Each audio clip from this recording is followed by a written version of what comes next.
Assalamualaikum warahmatullahi wabarakatuh. Halo semuanya, nama saya Tia Seli Wardani, NIM 1993095. Saya di sini ingin menjelaskan salah satu materi dari mata kuliah manajemen kualitas yang dosen pengampunya adalah Ibu Tengku Rahmi Hidayani. Nah, salah satu materi yang ingin saya sampaikan adalah 7 alat pengendalian kualitas menurut KUU Ishikawa tahun 1915 sampai tahun 1989. Para praktisi dan akademisi yang menekuni bidang kualitas menggunakan nama The Old Seven, The First Seven, and then the Basic Seven.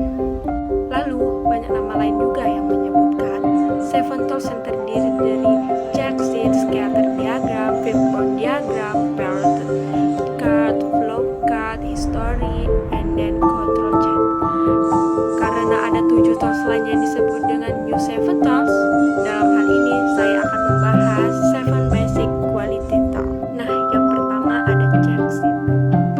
Check sheet atau lembar pemeriksaan adalah lembar yang dirancang sederhana, berisi daftar-daftar hal yang diperlukan untuk tujuan perekaman data sehingga penggunaan dapat mengumpulkan data dengan mudah, sistematis, dan teratur pada saat data itu muncul di lokasi kejadian.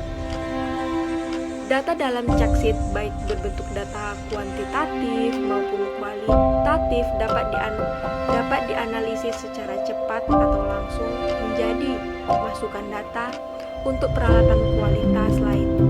Misal, untuk masukan data birth cards. Gambar berikut adalah contoh check sheet yang digunakan untuk mengumpulkan data cacat per jam.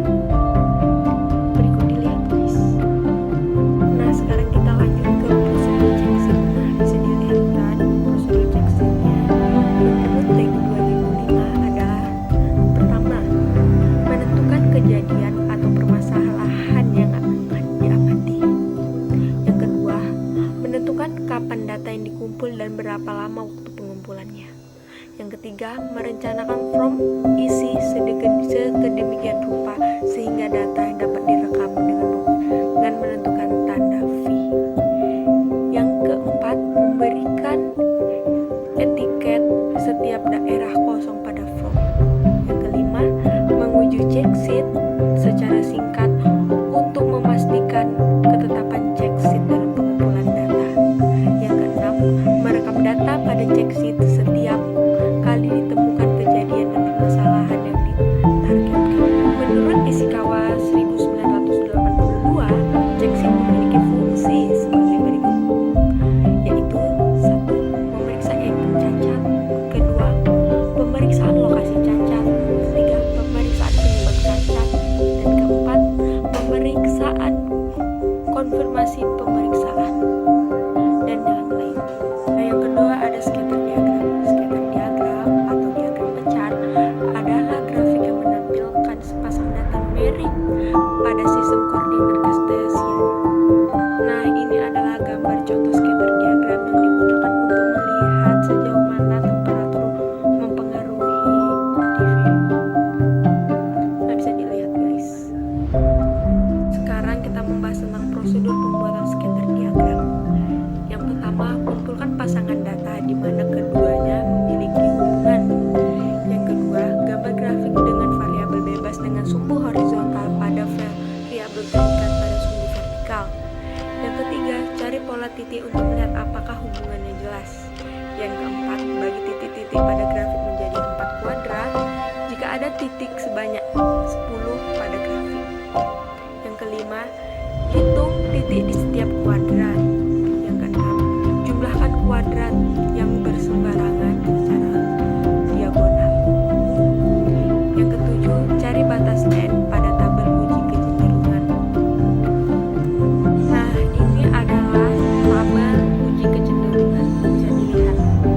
Sekarang kita masuk ke nomor 3, yaitu fishbone diagram. Fishbone diagram atau diagram tulang ikan sering disebut juga dengan diagram Ishikawa atau cause and effect diagram. atau diagram sebab akibat. Fishbone diagram adalah alat untuk mengidentifikasi berbagai sebab potensial dari suatu efek atau masalah. Nah, ini adalah gambar yang menunjukkan contoh bentuk fishbone diagram.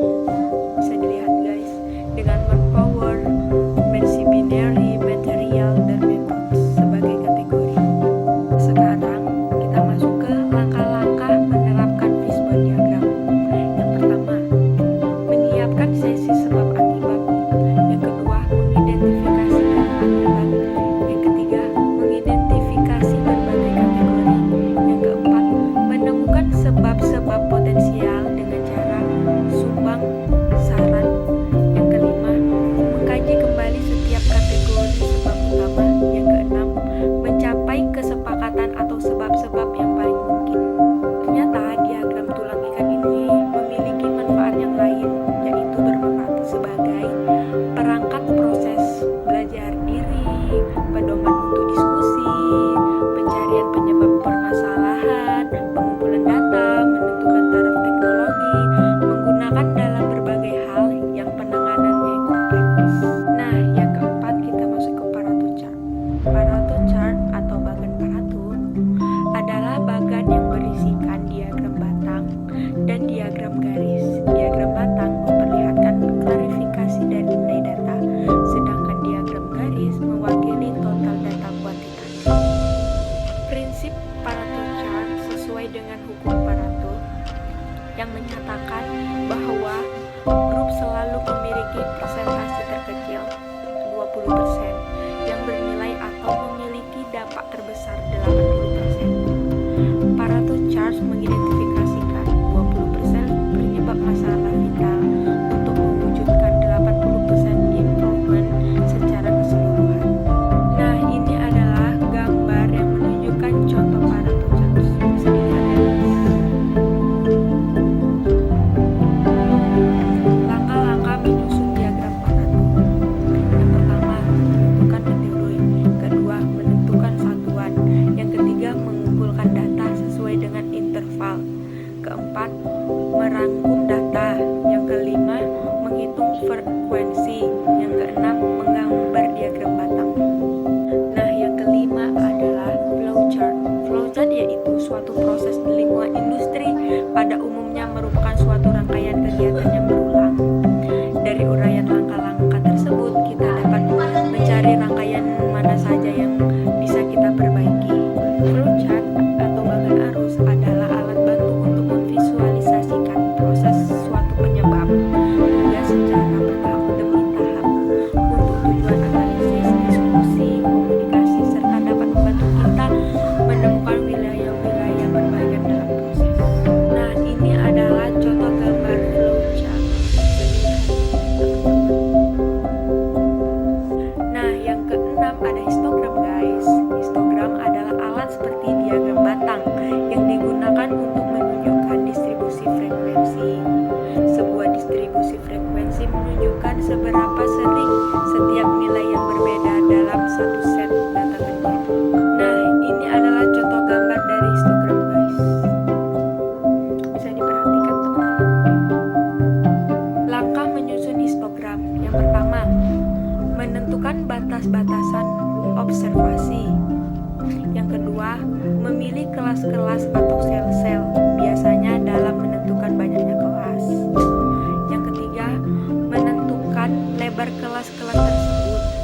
Yang keempat, menentukan batas-batas kelas. Dan yang kelima, menggambar frekuensi histogram dan menyusun diagram batangnya. Yang ketujuh ada control chart. Control chart atau peta kendali adalah peta yang digunakan untuk mempelajari bagaimana proses perubahan dari waktu ke waktu.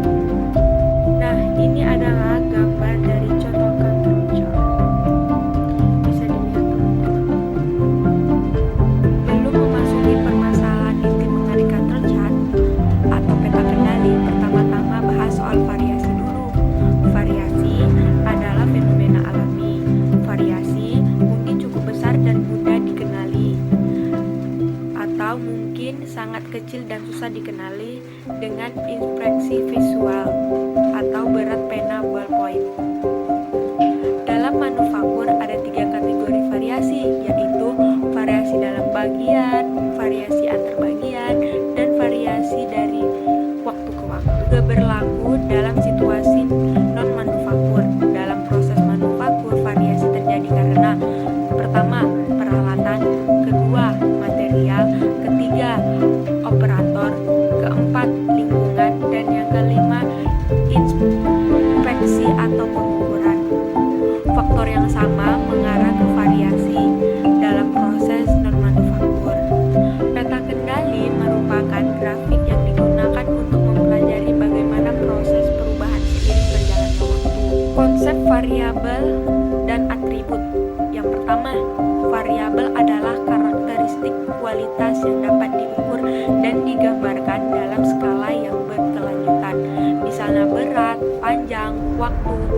atribut.